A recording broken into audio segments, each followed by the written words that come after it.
우리는 살아가면서 누구나 쓰임을 받게 되는 것을 보게 됩니다. 내가 누군가의 쓰임을 받았다. 나는 이러한 학교를 나왔다. 나는 이러한 인생을 살아왔다. 라고 좋은 것들을 우리가 사람들에게 알려주고 간증하는 모습들도 우리는 인생을 살아가면서 많이 보게 되는 것이죠. 우리가 세상을 이렇게 모든 것을 내가 붙들고 내가 내려놓고 한다라고 생각하지만 우리가 세상을 살아가다 보면 우리가 자동차를 선택하고 탑승하게 되어지는 순간 우리는 자동차 안에 갇혀 자동차가 인도하는 대로 자동차가 서면 서는 대로 거기에서 구속받게 되어지는 이런 인생의 모습을 살게 된다는 것을 깨닫게 됩니다. 그래서 우리가 무엇이든 선택하고 그리고 선택하지 아니하는 그 모든 것을 내가 한다고 살아가지만 결과적으로 그 선택은 첫 번째 된 모습이지 그 다음의 결과와 다음의 스테이지를 보면 우리는 그 안에 속하게 되고 우리가 누군가의 지배를 받게 될 수밖에 없는 그러한 인생을 결과적으로 살아갈 수 있다는 것입니다. 그렇다면 인생을 살아갈 때 우리는 누구에게 붙들린 바 되어야 하는가? 내가 누구를 선택하고 그리고 그 선택은 분명히 누군가의 구속을 받게 된다는 원리를 알았다면 나는 결과적으로 누구의 선택을 받아야 할까? 이런 질문을 각자 인생에서 우리는 던져볼 수 있겠습니다.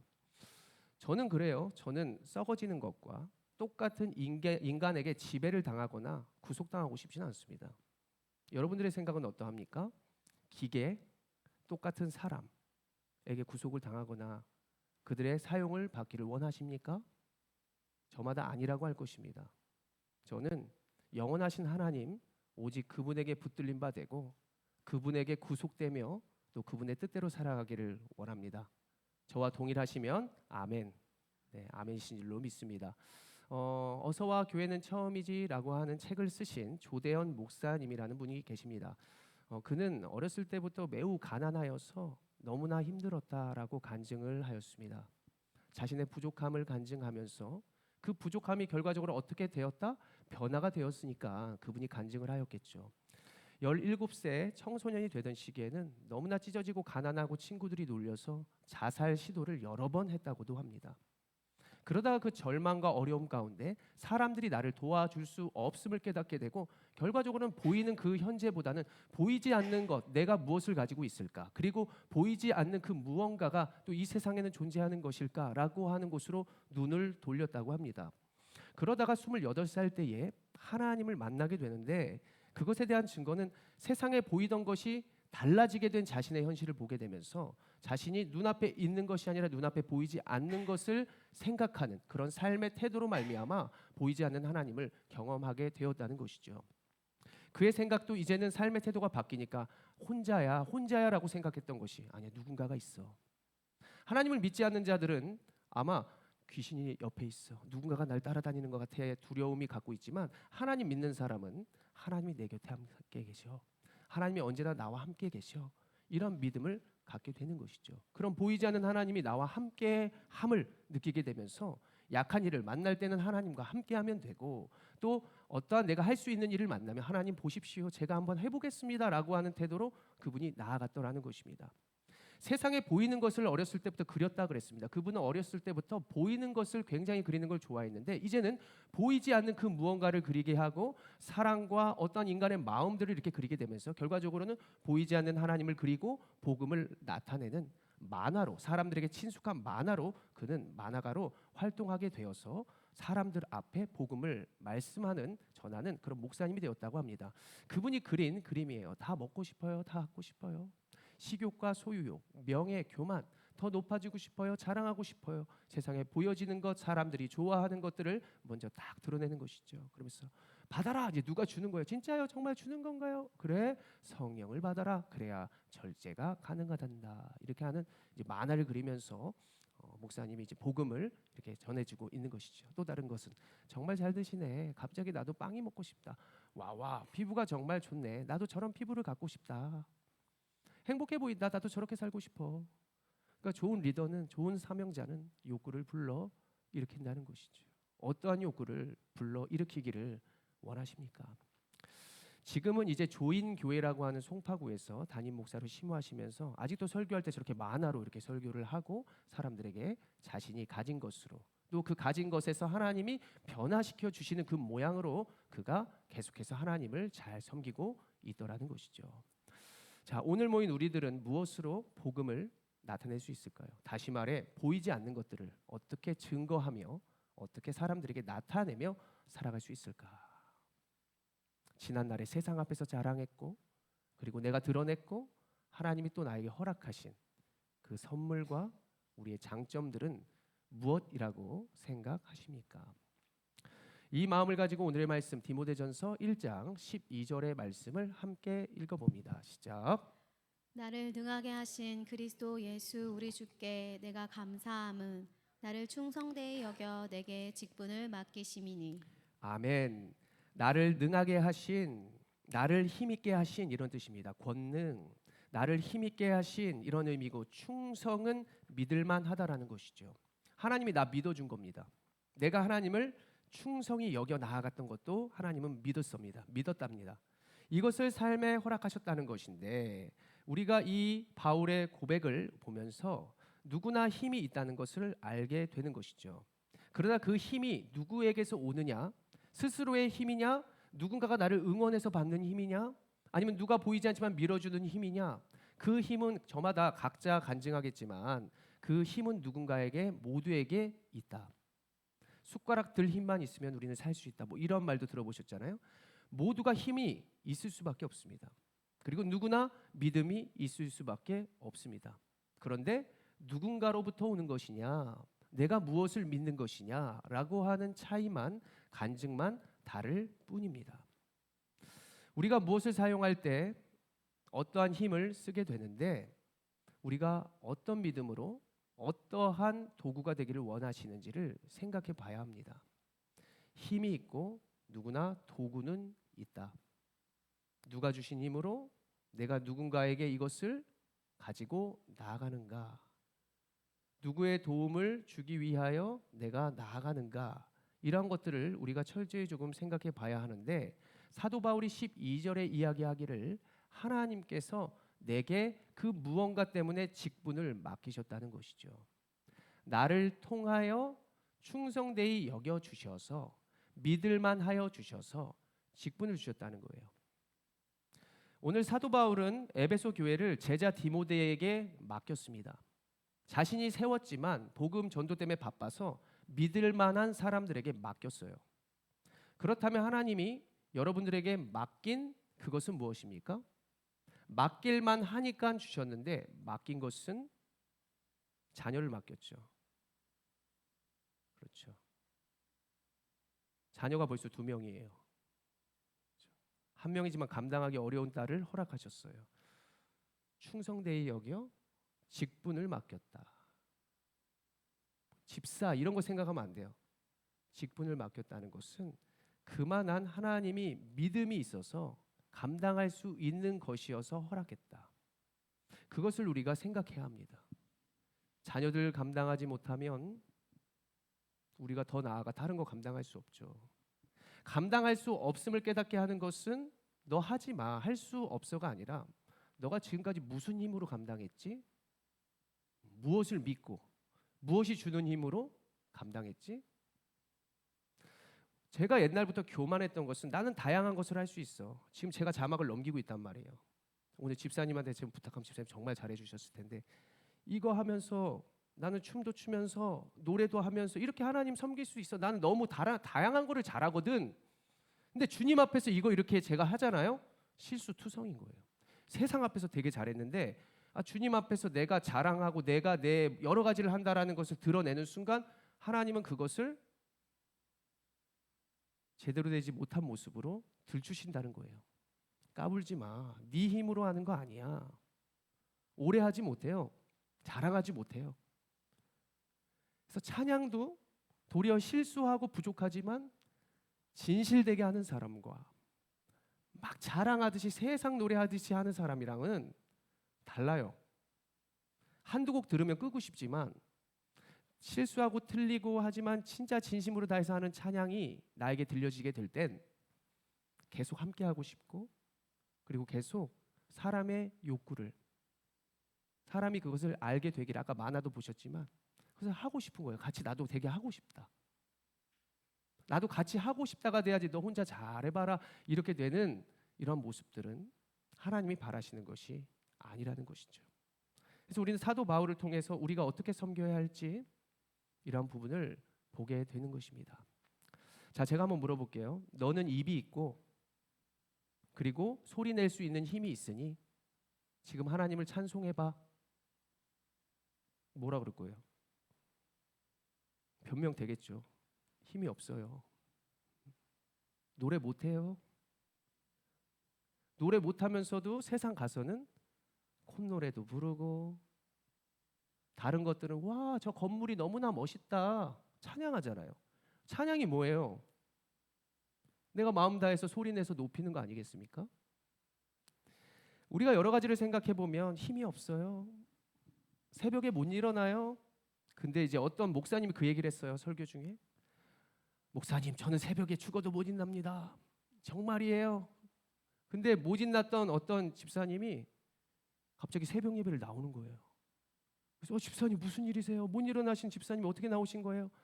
네, 이거 끝나고 지금 몇 시, 뭐 5시 반이라면 잠시 후에 이거 잠깐 들렸다가 골프 모임이 있으니까 제가 일찍 일어나. 그러니까 이게 참 사람이 되게 간사한 것이 내가 잘하고 내가 원하고 내가 자랑되고 내가 편한 곳에선 할 수 있어요, 다.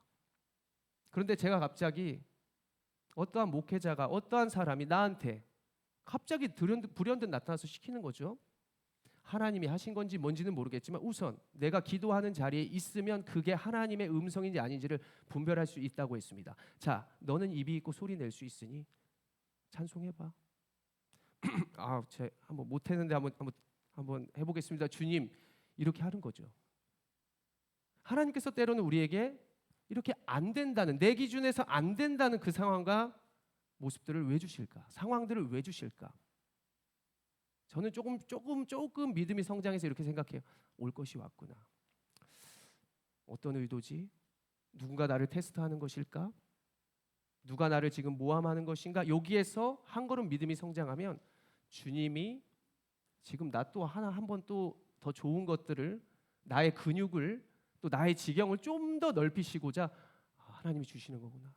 근데 주님, 제가 얼마나 더 넓어져야 돼요? 이제 이런 불평은 돼요. 근데 그렇게 받아들여진다는 것이죠. 13절에 바울의 예를 보실까요? 한번 어떤 상황이 왔을 때 읽어봅니다. 시작. 내가 전에는 비방자요 박해자요 폭행자였으나 도리어 긍휼을 입은 것은 내가 믿지 아니할 때에 알지 못하고 행하였음이라. 아멘. 지난날의 자신의 모습을 간증하는데 지가 부활하신 예수님을 만나기 전에는 어떠한 사람이라 한다? 그는 열심히 있었습니다. 어떠한 열심? 누가 예수를 믿는다고 하면 괴롭히고 때리고 감옥에 잡아 넣었던 힘과 열심이 있었습니다. 다 힘은 있어요. 다 노래할 수 있습니다. 찬양합니다. 그런데 그 방향이 잘못됐죠. 자신의 기준 안에서 그것이 활동했던 것이죠. 그가 생각했던 복음은 그 먼저 된 그리스도인들의 모습을 봤을 때 아닌 거예요. 그는 율법의 열심이라고 했습니다. 자신이 간증할 때 자기는 바리새인 중에 바리새인이라 했어요. 철저했어요. 신앙교육 제대로 받았습니다. 근데 그가 깨지지 아니했던 것은 복음에 있어서의 유연함과 예수 그리스도가 복음을 가지고 무엇을 행동했는지를 그는 깨닫지를 못했습니다. 결과적으로 하나님은 사랑했는데 그렇다면 이웃을 사랑할 수 있어야 되는 그러한 유연함과 복음의 구조를 가지고 있어야 되는데 그는 율법에 머물러 있었죠. 그래서 자신의 생각과 다른 모습이었기 때문에 어떻게 값없이 죄를 대속해줘? 어떻게 저 사람들을 그냥 구원해줘? 나는 이렇게 기도도 방언도 헌금도 이런 예배도 이렇게 많이 드리면서 열심으로 노력하는데 어떻게 저러한 소외된 자들, 저러한 몸을 파는 자들, 여러한 자들이 어떻게 믿음으로 구원을 받아? 이해가 되지 않는 거예요. 그냥 괴롭히는 거죠. 자신의 의가 아직도 살아 있었다는 것입니다. 그가 심판자였을까요? 그가 율법에 정말 완전했을까요? 그가 도리어 하나님이 돼서 모든 것을 평가하고 있었다는 그 모습이 잘못된 것입니다. 결과적으로 예수는 소외된 자고요. 예수는 안 되는 것입니다. 예수는 죄인이 되셨고요. 예수는 가장 천한 모습으로 왔습니다. 그가 예수를 폭행하는 것이죠. 그래서 예수님이 뭐라 그랬어요? 다메섹에서 사울아 사울아 네가 왜 나를 박해하냐? 네가 왜 그 소외된 자를, 왜 먼저 된 그리스도인들을, 그리고 믿음으로, 율법은 아니지만 믿음으로 구원받은 자들을 왜 네가 괴롭히냐고. 바울은 생각했죠. 내가 박해하는 자는요 나와 다른 저 사람이에요. 하나님 아니에요. 저 사람이라니까요. 저는 저 사람을 박해하고 있었어요, 주님. 그 질문에 또 생각하죠. 박해라니요? 보통 박해는 누구를 괴롭힌다고 생각할 수 있는데 박해라고 하는 어원을 찾아보니까요. 도망하다, 두려워하다라고 하는 어원에서 박해라는 말이 나왔습니다. 강한 척하고 자기를 자랑하고 드러냈던 이런 율법적인 모습은 도리어 그 마음속 깊숙이 하나님을 떠나 있는 거예요. 그리고 자신의 두려움이 있기 때문에 그것을 계속해서 하는 것입니다. 내가 구원 못 받을까 봐. 진짜 제 친구 중에 빼빼 말랐던 친구, 몸무게 진짜 51kg, 2kg, 키는 저만해요. 근데 친구들이 약 올려요. 그러니까 막 약 먹으면서 운동하는 거예요. 나중에 막 90kg 다 이제 완전히 이렇게 해가지고 우라마 자신의 약함. 그러면서 이게 교만한 거 얘기했지. 옛날에 그 약한 것이 두려움 때문에, 친구들이 괴롭히는 그 두려움 때문에 세상의 것으로 자신을 채워서 보여지는 것으로 만들어낸 것이죠. 이게 복음의 관점으로 바뀌면 보여지는 강함이 아니라 나의 내면에 대한 사랑이 깊어지고 내 내면이 강건하여지며 어떠한 상황이 와도 내가 나의 기준으로 남을 판단하면 안 되겠구나. 또한 어떠한 판단을 받았을 때도 하나님이 나를 더 강건하게 하시려고 더 좋은 도구로 만들어 주시려고 나를 그렇게 하시는구나. 아멘. 근데 예전에는 이 소리 들으면 못 살아요. 힘들어요. 남들에게 이 말 안 하면 안 됐어요. 나는 솔직하니까 난 말할 수밖에 없어. 미안하지만 좀 들어줄래? 또 그것을 들으면 괜찮아, 난 쿨해. 그러지만 못 자는 거죠. 하나님이 나를 넓히시려고 하는 그 모든 것들을 못 참는 거예요. 너무나 당연한 거예요. 하나님의 훈련은 우리의 몸이 불편한 게 맞는 거예요. 주님 따라서. 주님도 이 마음이셨구나. 완전한 사역자입니다. 자, 우리에게 적용해 봅시다. 어찌하여 나를 피하려 하느냐? 어찌하여 나를 도망하느냐? 어찌하여 나를 박해하느냐? 우리의 생각과 기준에서, 우리의 문화에서, 내가 좋아하는 것에서 다른 것들을 바라봤을 때 우리는 박해하는 것입니다. 그들이 그렇게 하는 것을 뭐가 두려워하셔요? 정치인들이 그렇게 하는 게 뭐가 그렇게 두려우세요? 주님이 그 자리에 계시는데 판단하고 생각하기보다 하나님, 내가 이 상황에서 무엇을 해야 하죠? 하나님, 이 나라를 위해서 내가 무엇을 먼저 해야 할까요? 그것이 먼저 된 것이 되어야지 기도도 안 하고 그냥 가서 따지고 기도도 안 하고 광화문 나아가고 이런 게 아니죠. 기도하면 모든 것들이 하나님의 힘으로 가하게 되고 모든 것들을 하나님의 중심과 시선과 생각으로 우리가 할 수 있는 것입니다. 그래서 기도로 나아가야만 바울아, 너가 앞으로 나의 사명을 감당할 수 있어. 오늘 바울은 12절에 말하잖아요. 그가 세상을 보는 눈이 약해지고 가시가 생겼지만 보이지 않는 하나님으로 말미암아 예수를 경험하게 되고 직분을 받게 되었다. 세상에서는 바보가 되었지만 이제 하나님이 아니면 세상에서는 살 수 없게 되었지만 이제 보이지 않는 하나님으로 말미암아 예수와 함께하는 그것에 직분을 받음을 감사하고 자랑하고 있는 것입니다. 나 하나님 사람이야. 나 눈에 가시가 있어도 나 하나님 사람이라고. 이것이 하나님을 증거할 수 있는 증인된 삶의 모습이라고 자신의 약함을 자랑할 수 있게 되어지는 부족하지만 주님과 함께 복음을 전하며 나아가는 바울의 모습을 우리는 살펴볼 수 있는 것이죠. 이제 직분이라고 하는 것은 실제적인 의미로 우리가 심부름과 봉사라는 뜻으로 알고 계실 것입니다. 그는 이제 아시아로 하나님의 부르심으로 더욱더 복음을 향해 나아가는데 그는 충성되이 나아가는 모습을 보여줍니다. 결과적으로 그가 하나님 안에서 고백하는 것이 무엇입니까? 1장 14절의 말씀을 같이 한번 읽어봅니다. 시작. 우리 주의 은혜가 그리스도 예수 안에 있는 믿음과 사랑과 함께 넘치도록 풍성하였도다. 풍성하였도다. 아멘. 그가 뭘 가지고 있었겠어요? 그는 매번 그 복음의 현장 가운데 여러 가지의 돌과 핍박과 또 사람들의 여러 가지 오해와 박해와 네가 그리고 무슨 사도야, 예수님을 처음부터 따르지 않았으면서 박해했으면서 그러한 오해와 어려움이 있었지만 도리어 그러기 때문에 내가 진짜 아니겠니? 내가 옛날에 술 마시던 사람이야. 근데 이것을 주님의 성령의 능력과 말씀으로 끊었다니까. 그것으로 푸는 게 아니라니까. 내가 주 앞에 와서 풀어야 된다니까. 이것을 이해하고 보여줄 수 있는 사람이 사도 바울인 것이죠. 우리가 세상 앞에 부족하고 아니 어떻게 저렇게 술 냄새가 나는데 담배 냄새가 나는데 사람들을 욕했는데 이런 사람이 교회 안에 들어올 수 있어? 들어올 수 있죠. 하나님이 들어오게 하셨으니까. 그러니까 복음이 위대한 것이고 우리가 안 돼도 할 수 있다는 것이 복음이다. 이것을 사도 바울이 보여주게 되면서 자신이 부족하고 너무나 연약한 사람이지만 우리 주의 은혜가 그리스도 예수 안에 있는 믿음과 사랑과 함께 우리도 함께 나아가면서 풍성한 복음을 전할 수 있게 되어지는 것이라고 그가 간증하는 것을 볼 수 있게 되어집니다. 사랑하는 여러분, 우리는 살아가면서 어쩔 수 없이 우리가 선택을 한 것에 의하여 영향을 받게 되고 그리고 지배를 받게 될 수밖에 없습니다.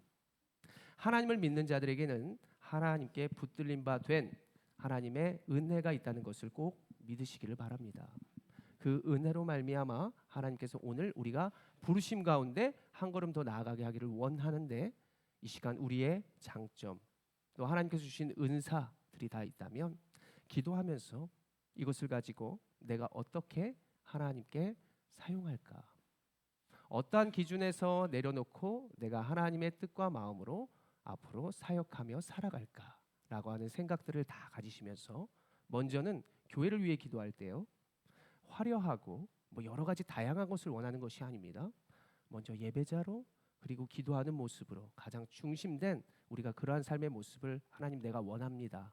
그러한 모습으로 교회를 세워갈 수 있도록 도와주십시오라고 하는 마음으로 기도하시고 가정을 위해서 기도할 때는 사랑하는 자녀들 우리가 그 맡겨지심으로 하나님이 충분히 맡을 수 있다라고 여겨주심으로 우리에게 허락하셨으니 그 직분부터 잘 하시고 그리고 우리에게 감당할 수 있는 영혼들을 보내주실 때 우리가 또한 그 주님의 사랑으로 말미암아 우리의 사명을 감당하게 될 수 있게 되어지는 여러분들 되시기를 바랍니다.